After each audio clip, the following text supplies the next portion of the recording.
జగన్ నాటకాలు చూడాలన్నా, జగన్మోహన్ రెడ్డి లీలలు చూడాలన్నా ఇలాంటి నియోజకవర్గాలు చూస్తే బాగా కనిపిస్తాయని చెప్పుకోవచ్చు. ఎందుకంటే జనరల్‌గా పిచ్చుక మీద బ్రహ్మాస్త్రం అంటారు. కానీ బ్రహ్మాస్త్రాల మీద ఒక పిచ్చుకను ప్రయోగించారు జగన్మోహన్ రెడ్డి. అది నెల్లూరు సిటీ నియోజకవర్గం. ఇక్కడ చూసుకుంటే మనం టీడీపీ నుంచి నారాయణ అందరికీ తెలుసు. Narayana group of institutions. అలానే వీపీఆర్. ఇక్కడ నెల్లూరు సిటీని శాసించేంత అర్ధబలం ఉన్న వ్యక్తి. సో వీళ్ళిద్దరి మధ్య ఒక సామాన్యమైన వ్యక్తి, అద్దె ఇంట్లో ఉంటున్న వ్యక్తి, అలానే ఎమ్మెల్యే ఇస్తున్నారు అంటేనే ఆలోచించటానికి కూడా ఇస్తారు అని కూడా ఆలోచించడానికి కూడా భయపడే వ్యక్తి. మహమ్మద్ ఖలీల్ గారు ఇప్పుడు మనతో ఉన్నారు. నమస్తే అండి. నమస్తే. ఎలా జరుగుతుంది ఇంత పెద్దవాళ్ళు, అర్ధబలం, అంగబలం అన్నీ ఉన్న వాళ్ళ మధ్య మీ ప్రచారం ఎలా జరుగుతుంది? చాలా సాఫీగా జరుగుతుంది ప్రచారం. ఎందుకంటే ఇక్కడ ఒక సామాన్యుడికి ఈరోజు జగన్మోహన్ రెడ్డి గారు అవకాశం కల్పించారు. తప్పకుండా ఇక్కడ నన్ను కాదు చూడాల్సింది, జగన్మోహన్ రెడ్డి చేసిన పథకాలు ఏమంటే ఆయన చేసిన అమ్మఒడి కానీ, విద్యా దీవెన కానీ, పెన్షన్స్ కానీ, ఆసరా కానీ, ఇలా చెప్పుకుంటూ పోతే ఎన్నో పథకాలు. ప్రతి ఒక్కరు చాలా సంతోషంగా ఉన్నారు జగన్మోహన్ రెడ్డి పరిపాలనలో. ప్రతి ఒక్కరు ఏమంటే ఆయన మళ్ళీ రావాలని కోరుకుంటున్నారు. ఎందుకంటే ఒక సచివాలయ వ్యవస్థ, వాలంటీర్ వ్యవస్థ పెట్టి ఈరోజు ఇంటి దగ్గరే పరిపాలన చేపిస్తున్నారు. ప్రతి ఒక్కరు సంతోషంగా ఉన్నారు, ప్రతి ఒక్కరు ఆస్వాదిస్తున్నారు. ఎందుకంటే జగన్మోహన్ రెడ్డి మళ్ళీ సీఎం కావాలి. ఆయన అయితేనే ఈ వాలంటీర్ వ్యవస్థ కానీ, సచివాలయ వ్యవస్థ కానీ మొత్తం బాగుంటుంది. వాళ్ళందరూ ఇళ్ళకి వస్తారు, పెన్షన్లు చూస్తున్నారు. ఉదయం 6 గంటల నుంచి ఎప్పుడు మనకి 10 లోపల పెన్షన్లు ఇచ్చేస్తున్నారు. ముందు అదే చూసాం. నేను కార్పొరేటర్ ఉన్నప్పుడు ఈసారి ఫస్ట్ టైము జన్మభూమి కమిటీలను వేసేసి పెన్షన్ల దగ్గర కూర్చోబెట్టి కొంతమందికి పెన్షన్లు ఇచ్చేది, కొంతమందికి పెన్షన్ కూడా పంపించేసి, పుస్తకాలు ఒకరికి పెట్టేసి ముందు ఎవరు 7-8 రోజులు కొట్టుకునేవాళ్ళు. రాత్రి 2 నుంచి వచ్చి కూర్చొని ఎంత అవస్థపడేది తాతలు. ఈరోజు దేవుడి దయ వల్ల జగన్మోహన్ రెడ్డి తెచ్చిన సచివాలయ వ్యవస్థ ద్వారా, వాలంటీర్ వ్యవస్థ ద్వారా ఈ ఉదయం 5 గంటల నుంచే పెన్షన్ రావడం, పెద్దోళ్ళందరూ హాయిగా తీసుకోవడం, వాళ్ళు చాలా సంతోషంగా ఉన్నారు. అలాగే ఆయన చేసిన పథకాలు మన అక్క చెల్లెమ్మలందరూ సుఖ సంతోషాలతో ఆసరా కానీ, అమ్మఒడి కానీ, పిల్లకాయలకు విద్యా దీవెన కానీ, స్కూల్ పిల్లకాయలకు స్కూల్ ఎలా చేశారో నాడు నేడులో చూస్తున్నారు. ప్రతి ఒక్క స్కూల్, కార్పొరేటర్ స్కూల్కి ధీటుగా ఈరోజు గవర్నమెంట్ స్కూల్ ఉన్నాయంటే ప్రతి ఒక్కటి ఇంగ్లీష్ మీడియంలు చేసి, మేము చదువుకున్నప్పుడు ఇంగ్లీష్ మీడియం లేదు, గవర్నమెంట్ స్కూల్లో మేము చదువుకున్నాం. అప్పుడు పరిస్థితి చూడు, ఇప్పుడు పరిస్థితి చూడండి. ఏ స్కూల్ పోయినా ఎలాగుంది గవర్నమెంట్ స్కూల్. ఇంత అద్భుతంగా గవర్నమెంట్ స్కూల్ ఉంటాయనేది ఒక అద్భుతం. అంటే మీకు సీట్ ఇస్తున్నామని ఎప్పుడు చెప్పారు, ఎవరు చెప్పారు అని చెప్పినప్పుడు మీకేమనిపించింది? ఒక 4-5 రోజుల నుంచి పేర్లు అందరూ అడుగుతున్నారు. ఇంటెలిజెన్స్ వాళ్ళు ఫోన్లు చేసి అడుగుతున్న అందరి పేర్లు, నాది ఒక్కటేని కాదు, అందరి పేర్లు అడుగుతున్నారు. ఎవరికి వస్తుందో అది, మేము వస్తుందని మేము ఎప్పుడు ఆలోచించలేదు. దేవుడి దయ వల్ల మన ఎమ్మెల్యే అనిల్ కుమార్ యాదవ్ గారి సహకారంతో జగనన్న మన సీఎం గారు ఒక మైనార్టీలకి అవకాశం ఇవ్వాలని, దాంట్లో ఏమంటే నేను పార్టీకి లాయల్టీగా ఉన్నా. పోయినసారి కార్పొరేటర్ గెలిచి అప్పుడు అందరూ ముస్లింలు మేయర్ మారిపోయాడు. అప్పుడు అజీజ్ అని ఆయనకి మేయర్ చేయించాం. ఆయన మన అందరూ ఓట్లు వేయించిన తర్వాత ఒక నెలలోనే టీడీపీకి వెళ్ళిపోయాడు, జంప్ అయిపోయాడు. ఆయనతో పోతా ముస్లింలు ఎవరున్నారు వాళ్ళందరినీ తీసుకెళ్ళి వెళ్ళిపోయాడు. అప్పుడు కూడా నేను ఒక్కడే మా ఎమ్మెల్యే గారితో ముస్లింలలో కార్పొరేటర్ నేను ఒక్కడే ఉన్నా. డిప్యూటీ మేయర్గా రెండోసారి డిప్యూటీ మేయర్. రెండోసారి గెలిచిన తర్వాత మళ్ళీ అవకాశం వచ్చింది, డిప్యూటీ మేయర్ అయ్యా.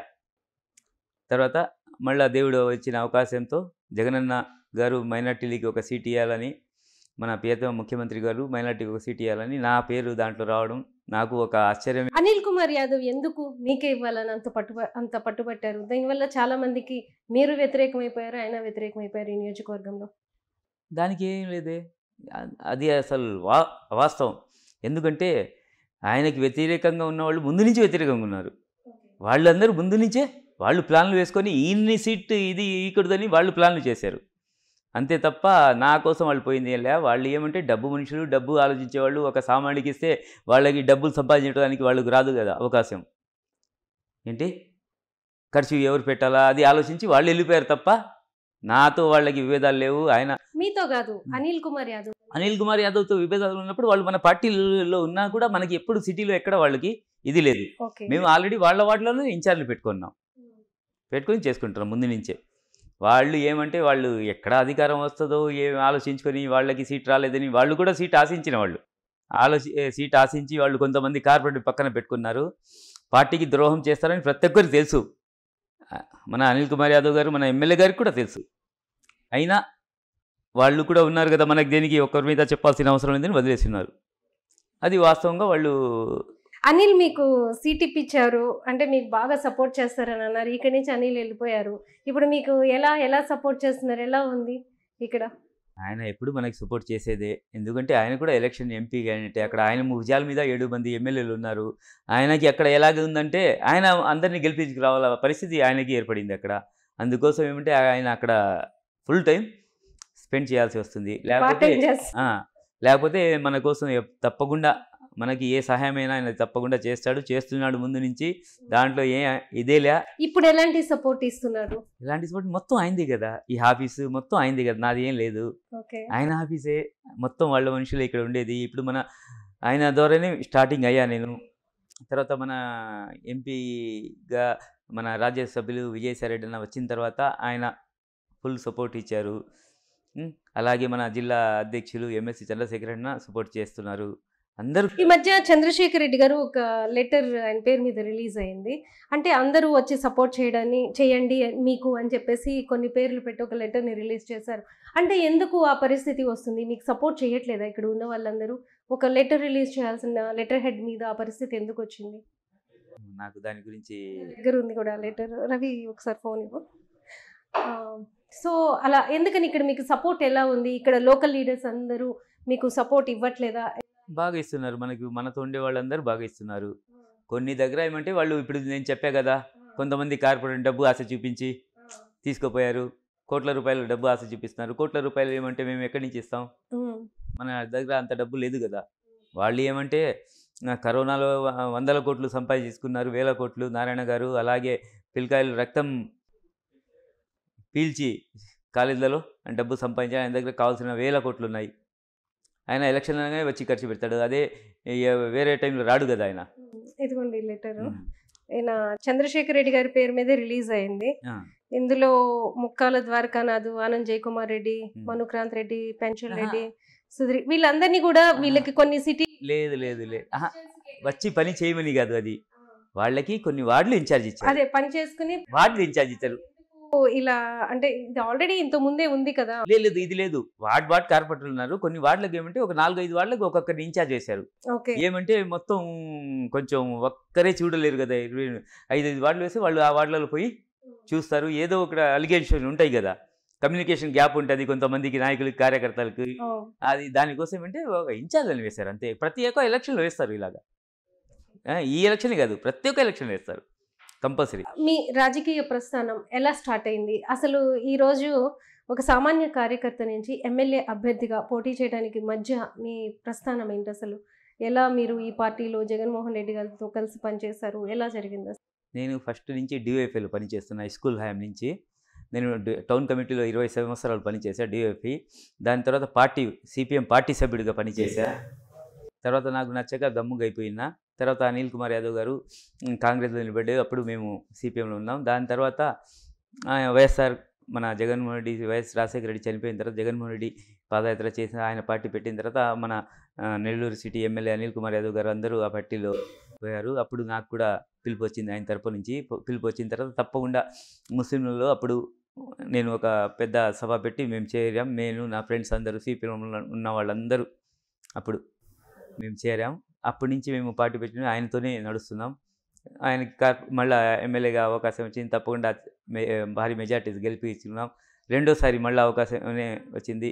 తప్పకుండా నాకు ఏమంటే అప్పుడు నాకు కార్పొరేటర్ అవకాశం ఇచ్చారు ఫస్ట్ టైం జెండా వీధిలో 43వ డివిజన్. నేను అప్పుడు కూడా 15-16 మంది నిలబడ్డారు. నేను గెలిచా. రెండోసారి మళ్ళీ అవకాశం ఇచ్చారు. రెండోసారి కూడా గెలిచా. అప్పుడు మళ్ళీ డిప్యూటీ మేయర్గా అవకాశం వచ్చింది. మైనార్టీలో నాకు ఒక అవకాశం ఇచ్చారు. నేను అప్పటి నుంచి కంటిన్యూ ఎంతమంది అటు ఇటు పోయినా మేము పార్టీని లాయల్టీగా ఉన్నాం. అప్పటి నుంచి పార్టీని నమ్ముకుని ఉన్నాం. పార్టీకి ఎప్పుడు 24 గంటలు పార్టీ ప్రోగ్రాంలే. మనకి ఏ వ్యాపారాలు లేవు. ముందు వ్యాపారం చేసి మొత్తం వదిలేసాం. పార్టీ కోసం వర్క్ చేస్తున్నాం కంటిన్యూగా.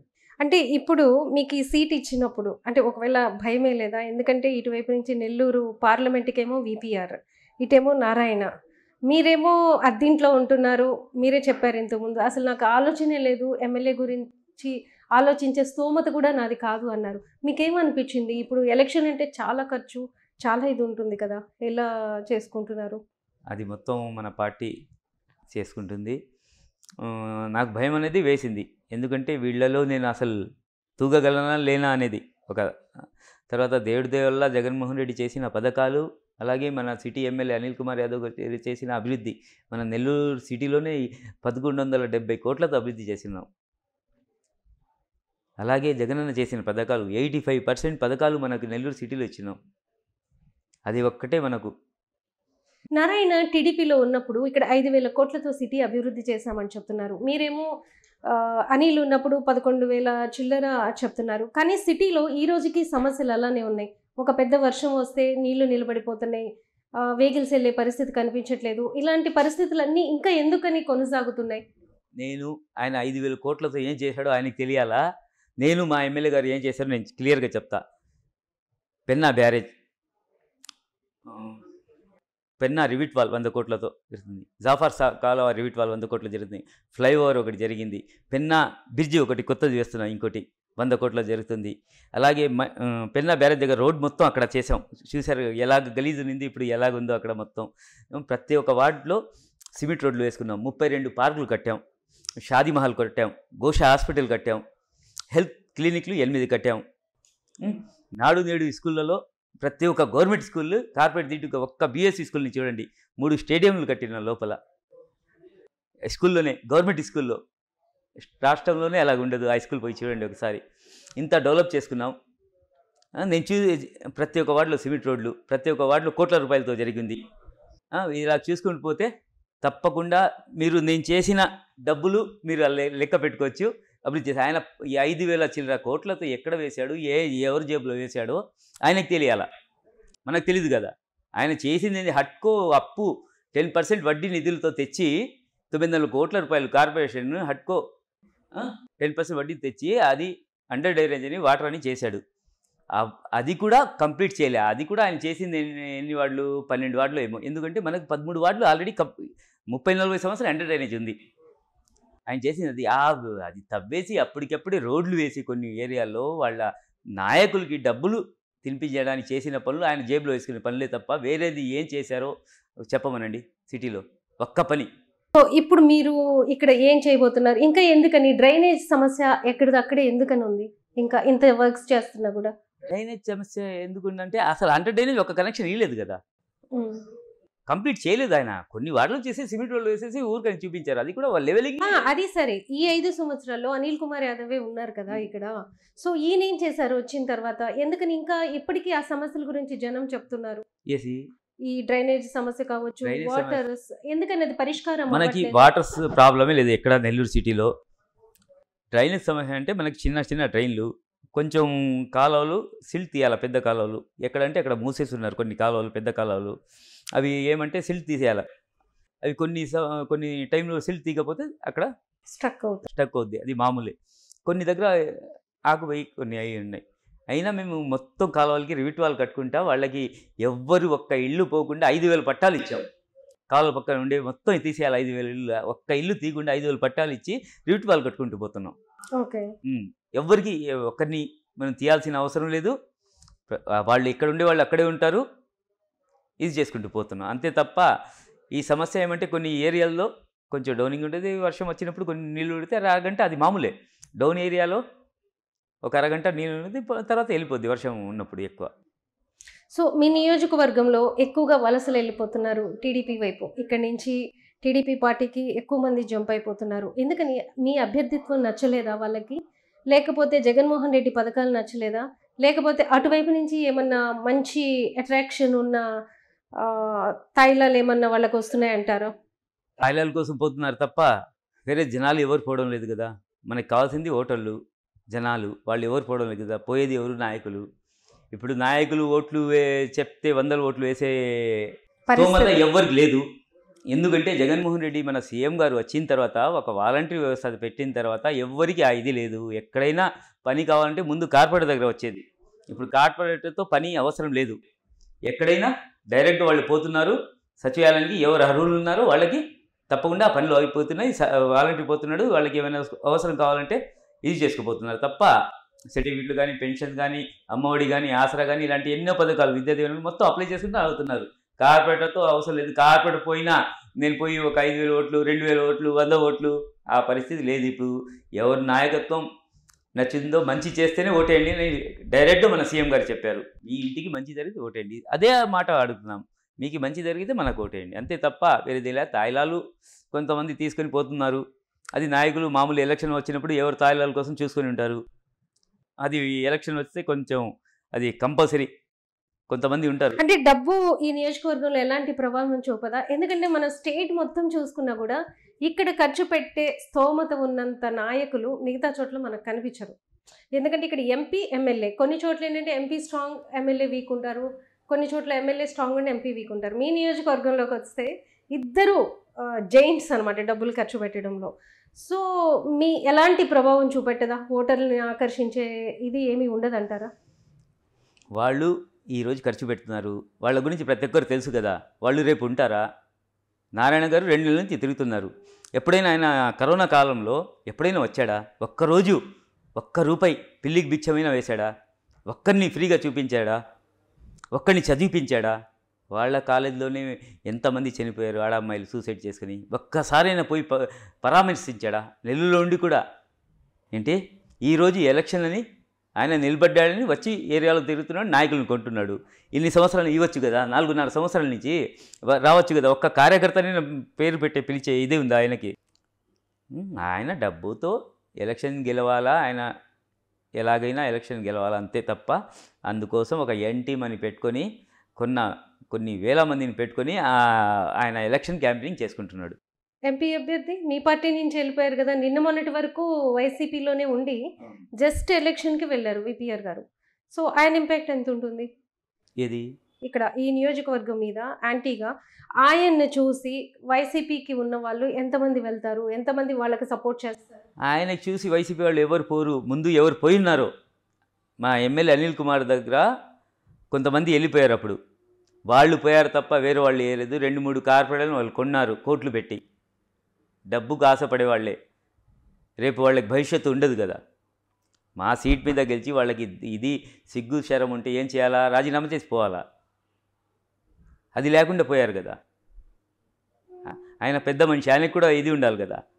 అరే వాళ్ళని తీసుకుంటున్నా ఒక పార్టీలో ఉండే వాళ్ళని రిజైన్ అయినా చేయించి తీసుకోవాలని. మా వైఎస్ఆర్ కాంగ్రెస్ పార్టీలో వచ్చారు కొంతమంది, మేము ఎవరిని తీసుకోలేదు కదా, రిజైన్ చేసి రామన్నాం. వాళ్ళు ఆ రిజైన్ చేయకుండా అలాగే పెట్టుకొని వాళ్ళు టీడీపీలో ఉండి టీడీపీలో పోయారు. వాళ్ళ పదవులకు రాజీనామా చేయాలి కదా. ఆ ఇదే లేదు కదా. ఆ భయం అనేది ఒకటి ఉంది వాళ్ళకి. వాళ్ళు రిజైన్ చేస్తే గెలవరు అనేది వాళ్ళకి తెలుసు. అందుకోసం వాటిలోనే వాళ్ళకి సత్తా లేదు. వాళ్ళు ఏం చేసేది మనకు? ఇన్ని సంవత్సరాల్లో అసలు ఎలక్షన్ జరుగుతున్నప్పటి నుంచి కూడా ఇది ముస్లిం మైనారిటీ వర్గానికి సంబంధించిన నియోజకవర్గం. ఎందుకంటే ఇక్కడ ఓటర్లు చాలా స్ట్రాంగ్గా ఉన్నారు. బట్ ఇప్పటి వరకు ఏ పార్టీ కూడా ఒక ముస్లింకి సీట్ ఇవ్వలేదు. But first time Jaganmohan Reddy మీకు సీట్ ఇచ్చారు.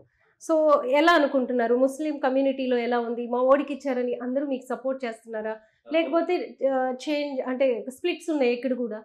తప్పకుండా ప్రతి ఒక్కరు సపోర్ట్ చేస్తున్నారు. మన కమ్యూనిటీలో ఏ జమాత్ అయినా ప్రతి ఒక్క జమాత్లు మనకు సపోర్ట్ చేస్తున్నారు. ఈ నాయకులు పోతే ఎవరు వాళ్ళకి పోరు, డబ్బు తీసుకుని వాళ్ళు పోతున్నారు తప్ప డబ్బు కోసం. వేరే వాళ్ళతో మనకు సంబంధం లేదు. వేరే వార్డులలో ఎక్కడ పోయినా మనకు కావాల్సింది